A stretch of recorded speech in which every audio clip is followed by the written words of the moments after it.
Tenang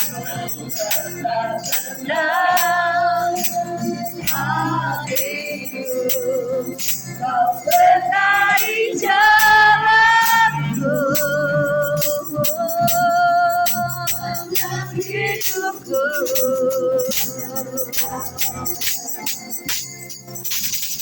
Hanya dekat padamu ada kekuatan baru, menerangi jalanku.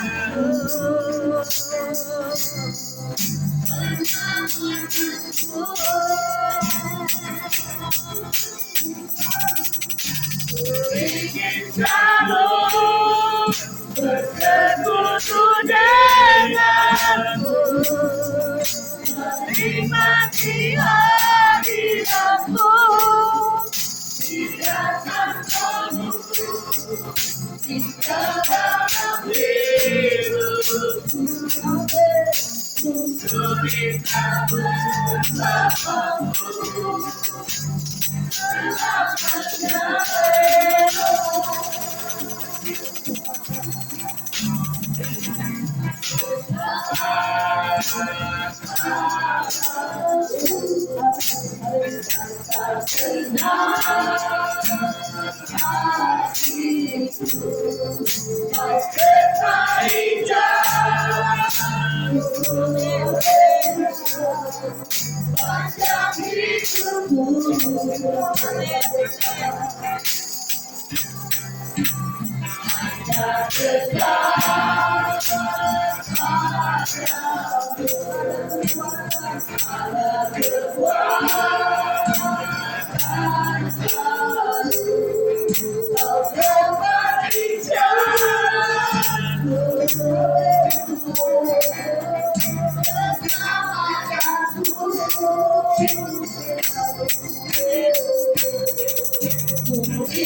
Menikmati hadiratmu, biarkan kamu tinggal dalam hidupku. Ku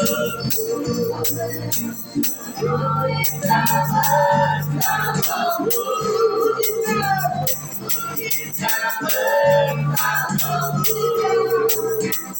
ku bisa bersamamu.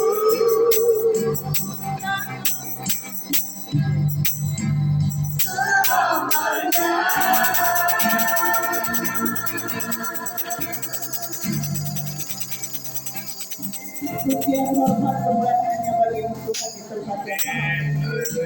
Kami penuh dengan ucapan syukur. Kami merasakan ketenangan kata Engkau di kasih Engkau Tuhan. Kami ingin berjalan bersama dengan Engkau Tuhan. Engkaulah kekuatan jiwa kami Tuhan.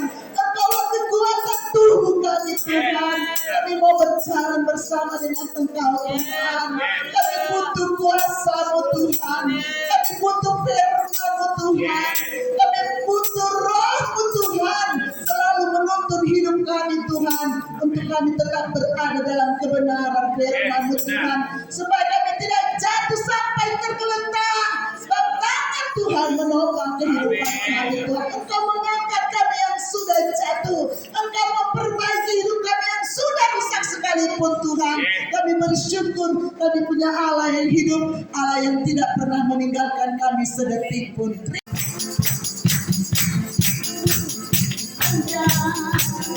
Dan berlalu bergoyang, tapi yang mula akan beranjak dariku. Dia akan menunggu benda dan segala bukit bergoyang. Tapi yang mula akan beranjak dariku. Akan beranjak, akan bergoyang, akan beranjak, akan bergoyang, demikianlah firman Tuhan yang mengasihiku. Yang beranjak, ayo ke depan.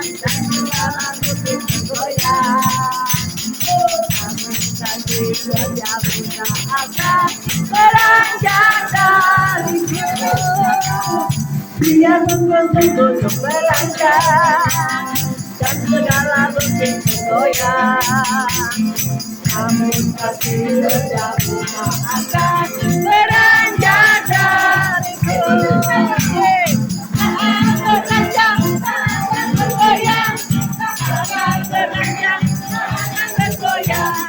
Demikianlah firman Tuhan yang mengasihiku. Akan beranjak, akan bergoyang.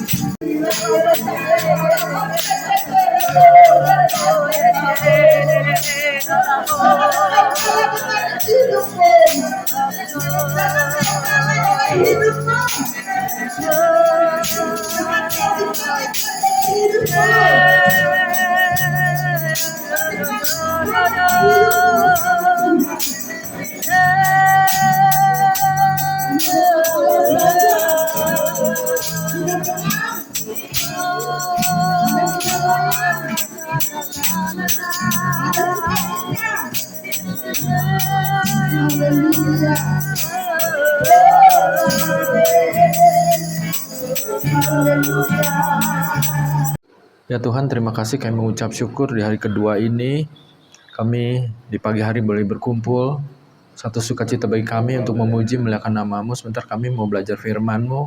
Ajari kami Tuhan untuk kami lebih lagi mengerti, kami lebih lagi dikuatkan, kami mengalami kedewasaan rohani. Demi nama Tuhan Yesus Kristus, kami bersyukur dan berdoa. Puji Tuhan. Amin. Ya, salam sukacita, salam bahagia di dalam Tuhan. Pagi ini di hari kedua retreat ya, diberikan tema tentang roh, jiwa, dan tubuh. Firman Tuhannya di 1 Tesalonika 5 ayat 23. Bagi yang sudah mendapatkan boleh dibacakan. 1 Tesalonika pasal 5 ayat 23.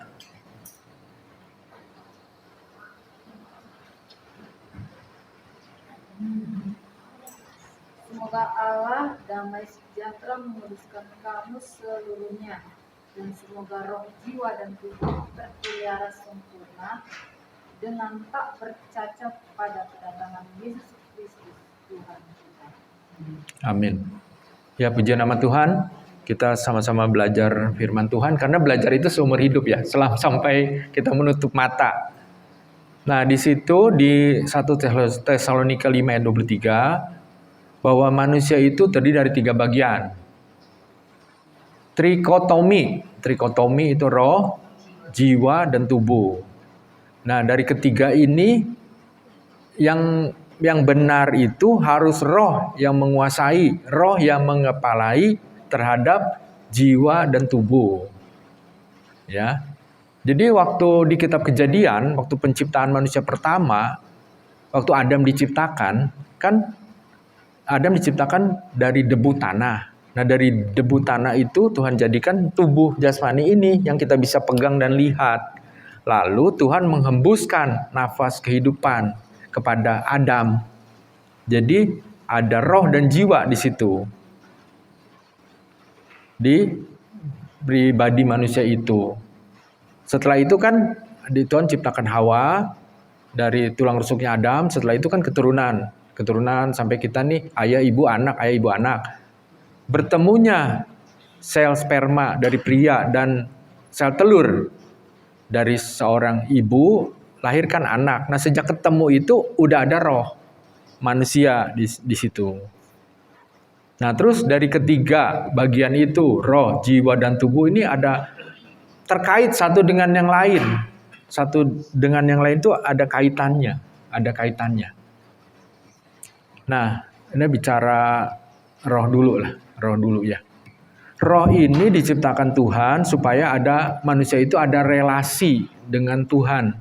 Supaya manusia itu bisa relationship dengan Tuhan. Manusia itu bisa berdoa kepada Tuhan. Nah, roh ini kan seperti tubuh ya. Coba perbandingan dulu antara roh dengan tubuh. Tubuh ini kan perlu makan ya. makan terus supaya kuat kan, supaya ada tenaga untuk beraktivitas. Begitu juga roh harus diberi makan supaya kuat. Kalau kita sehari tubuh diberi makan sehari 3 kali. Tapi kalau roh diberi makan cuma seminggu sekali, tentu lemah ini, gak kuat. Nah sekarang ini dulu, makanan roh itu apa? Gitu ya supaya kuat. Tuhan Yesus bilang kan di Matius 4 ayat 4, manusia itu hidup bukan dari roti saja, manusia hidup itu bukan dari makanan saja, tetapi dari firman Tuhan. Jadi makanan roh yang pertama itu supaya kuat itu perkataan-perkataan Allah, perkataan-perkataan Tuhan atau firman Tuhan. Baru kuat. Nah, dengan cara kita membaca firman Tuhan setiap hari. Atau bagi yang mata buram, audio, dengar firman Tuhan. Nah, itu akan memperkuat manusia roh kita akan kuat. Lalu firman Tuhan ini, pengertian firman Tuhan ini supaya kuat itu ada tiga lagi bagian. Pertama, firman Tuhan itu harus direnungkan siang dan malam. Jadi direnungkan itu dipahami, dimengerti firman Tuhan. Jadi bisa kuat ya, direnungkan. Lalu yang kedua, firman Tuhan itu diperkatakan. Perkatakan firman Tuhan. Firman Tuhan setiap saat. Jadi kalau ada masalah, problem, ingat firman Tuhan. Ya, Tuhan menguatkan saya, aku beriman, aku percaya kepada Tuhan. Jadi itu udah kata-kata yang power dari firman Tuhan. Jadi jangan berkata tuh, celaka saya, ya benar-benar nanti celaka. Atau mati saya, benar-benar mati. Kamu mengucapkan begitu. Jadi harus perkatakan, menggemakan firman Tuhan yang menguatkan. Beriman, aku percaya pada Tuhan, pasti Tuhan tolong saya. Ya, ada persoalan, problem belum bisa diselesaikan hari ini, pasti ada jalan keluar, Tuhan tolong saya. Itu yang kedua ya, memperkatakan. Nah yang ketiga, higayon. Higayon itu menyanyikan, melantunkan. Ya, seperti Daud kan di Mazmur kan, Tuhan adalah gembalaku, kan nyanyikan, Tuhan adalah gembalaku. Kata-kata yang dilakukan, dinyanyikan. Seperti yang tadi kita nyanyikan puji-pujian itu. Nah itu, kata merenungkan firman Tuhan itu ada yang ketiga itu tadi. Menyanyikan kata-kata dengan pujian. Nah terus di roh itu ya, tadi makanan roh itu kesatu kan firman Tuhan. Yang kedua untuk memperkuat manusia roh itu dengan doa. Ya, jadi doa itu yang bukan satu arah ya, 2 arah komunikasi dengan Tuhan. Jadi dalam keseharian kita miliki saat teduh dengan Tuhan. Doa saat teduh pagi hari, boleh baca Alkitab, berkomunikasi. Saudara-saudari di sini Bapak Ibu pernah dengar pendeta Pak Ishak Liu ya, gereja GPPS di Surabaya, dia sekarang udah dipanggil Tuhan. Itu sehari dia doa berapa jam? Udah hitungannya jam ya, bukan lagi 5 menit, 10 menit. 6 jam, tiap hari 6 jam. Lalu ditanya 6 jam itu gimana? Pagi hari 2 jam, siang hari 2 jam, malam 2 jam. Jadi total 6 jam. Loh, itu bisa lama ya, satu kesempatan ada 2 jam itu gimana itu? Kita aja pokok-pokok doa. 10 menit, 15 menit habis, selesai, apalagi ya. Jadi gimana itu bisa 2 jam? Ada hamba Tuhan nanya, Pak Ishak Liu, gimana itu bisa 2 jam? Kata Pak Ishak Liu gini, kalau mau 2 jam, mintalah sedikit, pujian penyembahan ke Tuhan yang banyak. Itu bisa ya. Jadi minta ke Tuhan itu sedikit, jangan banyak-banyak. Tapi banyak kan memberi, memuji, menyembah. Nah itu, jadi bisa 2 jam. Itu Pak Ishak Liu ya. Pak Ishak Liu. Jadi itu yang tadi untuk memperkuat manusia itu doa. Ya, dengan doa. Tadi. Lalu yang ketiga itu dengan pujian penyembahan. Kan firman Tuhan bilang Tuhan bertata di atas pujian. Puji-pujian kita. Doa juga tadi itu kalau kita berdoa berarti memberikan dupa harum yang menyenangkan hati Tuhan. Doa itu seperti dupa yang naik ke tahta Allah, ke tahta Tuhan. Itu doa. Pujian penyembahan, Tuhan disenangkan, malaikat-malaikat di sorga juga memuji, menyembah Tuhan. Kalau kita nih udah dewasa gini dengan kesadaran, pengertian memuji Tuhan itu, ya pengertian kita berbeda-beda ya. Kenapa kita memuji menyembah Tuhan? Mungkin bersyukur saya sudah ditolong Tuhan. Ada lagi orang yang punya pengertian, kita manusia berdosa, perbuatan baik kita itu seperti kain kotor ya. Nggak bisa tuh nebus kesalahan kita dengan perbuatan baik kita tuh nggak bisa. Jadi kita punya pengertian, Tuhan itu sudah menebus kita yang seharusnya kita bersalah. Tuhan sudah rela mengorbankan diri dengan mencucurkan darahnya kan. Itu pengorbanan yang luar biasa, menebus kita yang seharusnya kita dihukum, ditebus Tuhan Yesus. Nah kita bersyukur kan, ada di firman Tuhan kita tuh telah dibeli, telah lunas, dibayar dengan darah yang mahal. Nah dari pengertian itulah makanya kita bersyukur bisa memuji menyembah Tuhan. Seperti satu hamba di penjara, dikurung, datang Tuhan ngebebasin kamu, saya bayar, kamu lepas dari penjara. Ya kita kan ada rasa terima kasih dong ke yang membebaskan kita. Jadi kita bersyukur pada Tuhan, memuji menyembah ini dengan satu pengertian. Tiap orang pasti pengalamannya beda-beda lah. Kenapa kita bersyukur kepada Tuhan? Ya, ngalami pengalaman bersama Tuhan. Itu roh. Yang kedua, jiwa. Nah, jiwa ini diberi makannya itu dengan apa? Ya, jiwa itu seperti yang udah Ibu Maria terangkan kemarin, jiwa itu pikiran, mind, kalau bahasa Inggrisnya mind, perasaan, kemauan, kehendak. Ya, itu pikiran. Nah, lalu diberi makan pikiran dengan apa? Dengan pelatihan, dengan didikan. Ya. Jadi seperti kalau ada pertemuan komsel, seminar yang rohani, pengetahuan, nah itu memberi kepikiran. Kata firman Tuhan bilang apa? Semua yang suci, yang baik, yang manis, pikirkanlah itu. Jadi miliki pikiran Kristus, pikiran Kristus. Ya, itu di jiwa. Kalau di tubuh kita udah tahu semua ya, karena kita udah ngalami semua tubuh itu dengan makanan membuat tubuh sehat. Lalu mengapa penting tubuh ini? Tubuh juga penting ya, karena kita harus memperhatikan roh, jiwa, tubuh. Manusianya harus memperhatikan diri sendiri, tapi Tuhan juga menolong, membantu, memelihara manusia itu dari segi dilihat aspek orang ini rohnya gimana, jiwanya gimana, tubuhnya gimana. Dari sisi manusia dulu, dari sisi manusia.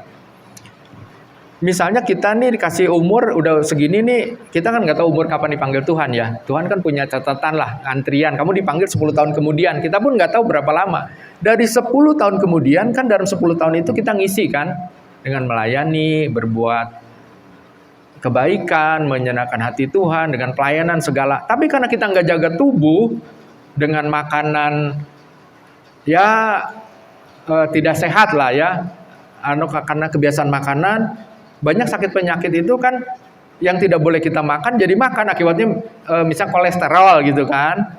Jadi kita hanya umurnya itu cuma 3 tahun. Seharusnya kalau kita jaga kesehatan kan bisa 10 tahun. Nah seharusnya 7 tahun itu kan, jadi kita hanya hidup karena tubuh kan, sampai maksud saya meninggal dipanggil Tuhan. Itu tubuh kita sendiri yang jaga itu cuma bisa 3 tahun saja. Seharusnya kan bisa 10 tahun, 7 tahun lagi bekerja bagi Allah. Itu yang tubuhnya kita harus jaga. Begitu pula pikiran kita kan kita harus jaga, harus pelihara. Ya kan, dalam keseharian kita yang masuk ke pikiran kita nih lewat mata, telinga, ya kan? Ya itu yang bagus kan diisi firman Tuhan, perkara yang positif, jangan yang sampah-sampah masuk ke pikiran kita, itu ya masuknya ya. Terus dari segitu kan ya Tuhan juga akan memperhatikan tubuhnya yang sakit, manusia disembuhkan Tuhan kan. Kalau Tuhan punya tujuan, maksud orang itu sakit, tubuhnya Tuhan sembuhkan. Oh setelah sembuh dia bertobat menjadi saksi Kristus, dia membawa jiwa-jiwa atau rekan tetangga. Tapi ada orang yang tidak disembuhkan. Kenapa? Kalau disembuhkan dia akan kembali kehidupan yang lama. Misalnya maaf, dulunya suka judi. Nanti kalau disembuhkan nanti dia berterima kasih sebentar, ngucap syukur, tapi nanti ujung-ujungnya loh kok ke judi lagi atau lain agama, bertobat sebentar, nanti karena nggak tahan ujian balik lagi ke ajaran lama, agama yang lama. Makanya dipanggil Tuhan di saat yang tepat kan, udah nggak dikasih hidup lagi, dipanggil Tuhan. Nah itu waktu yang terbaik kan, di saat dia bertobat di dalam Tuhan. Nah berarti kan Tuhan juga berurusan menyembuh, yang istilahnya Jehovah Rafa, Allah penyembuh. Begitu pula pikiran, hikmat, marifat. Tiba-tiba kok di pikiran nih, ya Tuhan kasih kan, kita memikirkan si A, ya kan? Itu pikiran dari Tuhan. Begitu pula berurusan dengan roh. Roh berkomunikasi dengan Tuhan, berurusan dengan Tuhan. Jadi ada satu kesaksian kisah nyata ya, saya saksikan di daerah Pangandaran. Ada seorang hamba Tuhan. Di situ kan dia punya jemaat gereja, tapi di depannya itu tanah rumah Pak Haji, ya.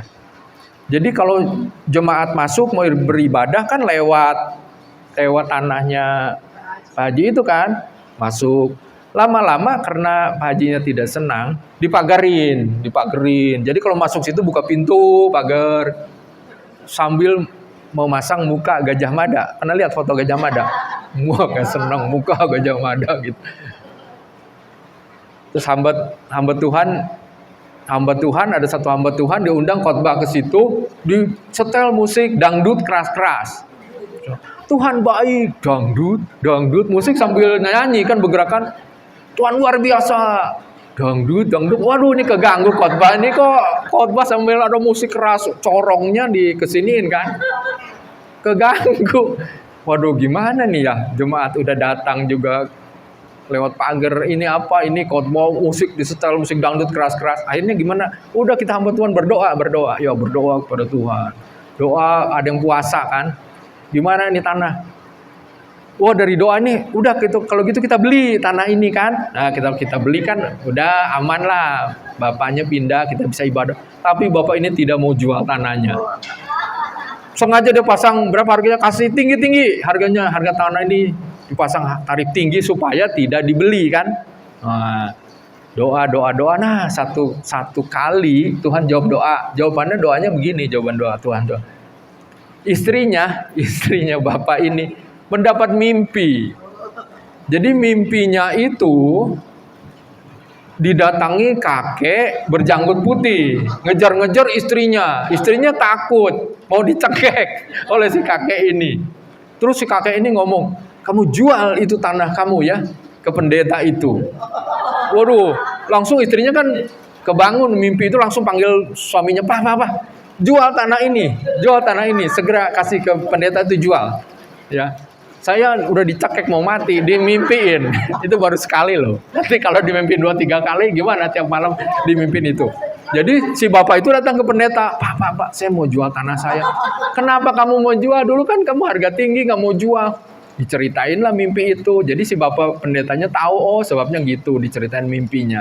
Ya, jadi akhirnya tanah itu dijual, kan sudah bisa ya. Nah, itu jawaban doa Tuhan yang ajaib, yang tidak kita pikirkan. Jadi itu lewat doa, apa tuh doa. Kalau kita nggak tahu jalan keluarnya gimana nih ya, kita juga nggak bisa, solusinya gimana, kita juga nggak tahu secara manusia. Ya udah, doalah, perlu waktu Tuhan. Ya, itu doa. Jadi tadi dari pembahasan roh, jiwa, dan tubuh, ya semuanya itu aja ya, dipulihkan tentu ya. Ya kuncinya kan di Tuhan juga. Kita minta pertolongan Tuhan dari ketiga aspek ini, roh, jiwa, tubuh, mana yang perlu dipulihkan, diperbaharui. Ya jadi ya terpulanglah ke pribadi masing-masing kita melalui doa ke Tuhan. Tapi Tuhan membawa kita tuh supaya kita tuh dewasa rohani ya. Saya rasa itu saja share renungan singkat. Puji nama Tuhan. Gimana Bu Esther? Ya, saya mau bicara.